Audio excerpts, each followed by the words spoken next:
dadka duubka ku xidhay qaar baan dhab loo shidin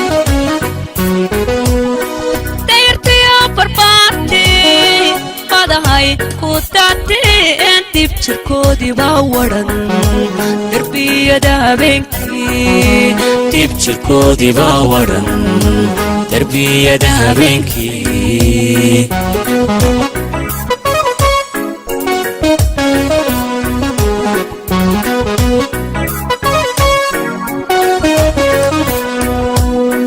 dadka duubka ku xidhay qaar baan dhab loo shidin dadka duubka ku xidhay qaar baan dhab loo shidin dayrtiyo barbaartii madahay ku daateen dib jirkoodii baa wadhan darbiyada habeenkii dib jirkoodii baa wadhan darbiyada habeenkii